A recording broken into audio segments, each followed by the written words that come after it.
بكل مكان، أسعد الله صباحكم بكل خير. هذه نشرة أخبار النادي الأهلي خلال 24 الساعة الماضية، ونبدأها بالعناوين. توابع التعادل مع المصري وقرارات حاسمة في الجزيرة. تجميد مستحقات اللاعبين قبل السوبر. يثرب يتحمل المسؤولية ويكشف تفاصيل المرحلة المقبلة. موقف إمام عاشور من اللحاق بالسوبر في الإمارات. موقف محمد عبد المنعم من العودة للأهلي. قرعة دوري أبطال إفريقيا اليوم، بالإضافة إلى باقة من إخبار الأهلي. فإلى تفاصيل النشرة. الأهلي يواصل نزيف النقاط بالتعادل السلبي أمام المصري في الدوري. سيد عبد الحفيظ يدعم الأهلي من المدرجات بعد أيام من فوزه بعضوية المجلس. يثرب في المؤتمر الصحفي بعد التعادل: في كرة القدم أهم شيء هو تسجيل الأهداف، ونحن لم نفعل ذلك أمام المصري وأتحمل المسؤولية. للمباراة الثانية على التوالي نخلق عدة فرص ولا نحولها إلى أهداف. كان لنا 5 فرص محققة، ولكن الأهداف هي الأهم. دوري هو إخراج أفضل ما لدى اللاعبين، ووصولنا إلى المرمى يعني جودة الفريق، ولكن هناك أزمة ثقة في النفس وسوف نعمل على علاجها.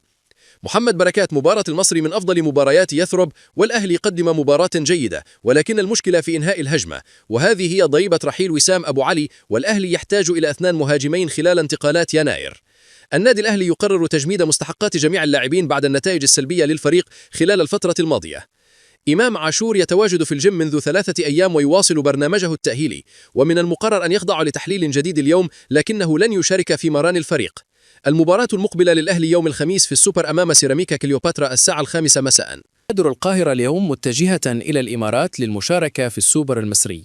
محمد عبد المنعم يعلن رغبته استكمال الاحتراف في أوروبا، لكن في حالة عدم وجود فرصة مناسبة مع فريقه الحالي بيس الفرنسي، فإن عودته إلى الأهلي لا تزال قائمة. خالد مرتجي رئيساً لبعثة الأهلي في السوبر المصري بالإمارات.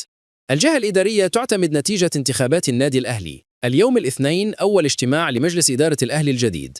المجلس الأعلى للإعلام يقول إنه تلقى شكوى من نادي الزمالك ضد مجلة الأهلي بعد نشرها صورة على غلافها تظهر القبض على لاعبي الزمالك في تناولها لأزمة إيقاف لاعب الأبيض دونجا وغيابه عن بطولة كأس السوبر. حدد الكاف الساعة 2 عصر اليوم الاثنين موعداً لإجراء قرعة مجموعات دوري أبطال إفريقيا. تصنيفات الفرق قبل قرعة دوري المجموعات في دوري الأبطال: التصنيف الأول الأهلي، صن داونز، الترجي، نهضة بركان. التصنيف الثاني سيمبا، بيراميدز، الهلال، يانج أفريكانز. التصنيف الثالث بترول واندا، الجيش الملكي، المولودية، ريفرز يونايتد. التصنيف الرابع شبيبة القبائل، الملعب المالي، سانت لوبوبو، باور دايناموز. وصلنا إلى نهاية نشرة أخبار الأهلي اليوم. فضلاً لا تحرمنا من الاشتراك في القناة لمتابعة جميع أخبار الأهلي يومياً. والسلام عليكم ورحمة الله وبركاته.